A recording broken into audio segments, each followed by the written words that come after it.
This week was going to be about Chucky and wrestling. But we had another death.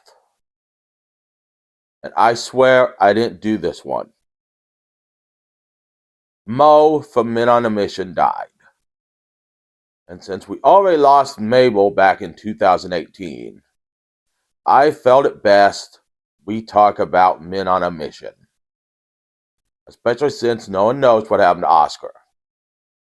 Is he alive? Is he in outer space? Is he at the bottom of the ocean? Is he back in time riding dinosaurs? I think he's back in time riding dinosaurs, personally. Rapping to them, but we don't know. Now, Men on a Mission were a tag team before they came to WWF. They were a tag team in USWA and PWF. They were known as the Harlem Knights, who were half-brothers, supposedly. And they were big-time heels because of their size. And they eventually won the PWF Tag Team Championships after they left WWF. And they feuded with Lawler and Jeff Jarrett during their initial run in USWA. Because who else are they going to feud with but the owner and the owner's son? But then Jerry Lawler recommended them to WWF, where they got repackaged as Men on a Mission. And joining them was Oscar, their rapping manager. Now, I wrote a rap for Men on a Mission this week. It will be later in the show. And trust me, it proves that not all white people are good at rapping, which should have already been known. Seriously, it's a really bad rap. Men on a Mission was a urban positive group filled with positivity. They rapped about positive things. There are vignettes of them in the ghetto talking positively and talking about what kind of positive change they could bring. They were positive, full of energy, wore vibrant colors. They were kind of like the New Day was when they were faces, only without the trombone to get them over. So they were positive, they were black, they were, and they got over with the fans. And they were doing good until Mo broke his leg. And then they came back and they won the tag team championship. But there's a rumor, this is only a rumor, no one's confirmed this, that they weren't supposed to win the tag team championship. And that was another case of Mabel injuring somebody, which Mabel did a lot. Mabel, they won it off the Quebecers, and Mabel supposedly kicked Pierre in the face and knocked him out. And so Pierre wasn't able to kick out at 2. So Men on a Mission won the tag team championship. You'd think his partner would just run in and knock Mabel off Pierre, even if that resulted in a DQ, so the championship didn't change hands. But whatever, because they lost it 2 days later back to the Quebecers. It was on a European tour, and nothing that happens on a European tour matters. Except for that time, British Bulldog won a title. One title on a European tour mattered. But then, in 1994, people were getting tired of them. And so, they turned Men on a Mission heel in early 95, having them turn on the Smoking Guns, splashing Oscar, and turning heel. That same year, Mabel won the King of the Ring. Now you're saying, why would they give Mabel the King of the Ring? Well, he faced Savio Vega in the final round.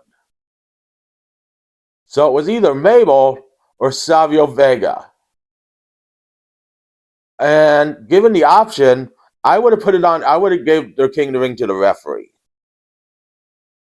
But Mabel was set up then to go up against Diesel at SummerSlam for the world title, which he did, and he injured Diesel. Mo, however, became Sir Mo and kind of came to the ring with Mabel and helped him cheat. But after Mabel injured Diesel, he got in a feud with The Undertaker and injured The Undertaker. So Undertaker, this is when Undertaker started wearing the mask. The black mask to cover up the bones in his face that Mabel broke. But Men on a Mission were having internal problems. Mo was jealous of Mabel's push, which Mabel should not have received anymore after injuring two top stars. And Mabel was jealous of the fact that Mo could fit in most doorways.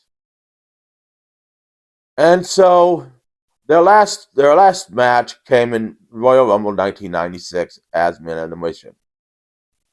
And then they went on to go on to the independent scene, have some matches against each other, return as a tag team, win the PWF tag team titles. I cannot talk today. I've been up too long. And then Mabel returned to WWF in 1998 for a couple matches. And then he returned at the Royal Rumble 99, at which point Undertaker abducted him and turned him into Viscera, at which point in 2000 he was released. And then in 2004 he was re-signed. And then they turned him into Big Daddy V, which was my favorite gimmick of his. That's a large, shirtless, tattooed black man. Something everyone wants to see. And then they released him again. Sadly, he died in 2018. I believe it was a heart attack. Mo, however, continued wrestling on the independent circuit, and he retired in 2008. But after Mabel died, he returned to the independent circuit, including running his own federation. And sadly, he died just a few days ago, or it might have been yesterday. I'm not sure what day it is. I never am. He died on the 19th. So sadly, we've lost almost all of Men on a Mission, except for Oscar, who is riding dinosaurs. Now it's time for my Men on a Mission rap, which I'm sure you've all been looking forward to, because ever since I said it, because of all my overhyping. There's no music to this rap, because it's a rap and I have no drum beat. And that's what you need on a rap. Men on a Mission were a very good team, even though the man was lean. Guns, gangs, drugs, they weren't into that. They were into positivity and put their community on a map.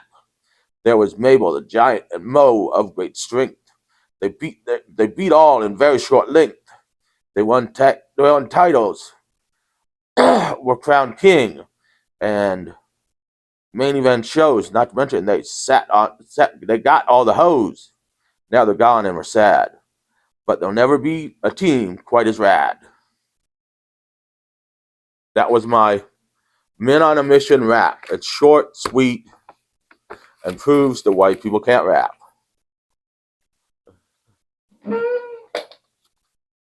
So join me later in the week for our movie. Oh, what the hell is our movie? Oh yes, Peter Pan's Nightmare Neverland. See you there.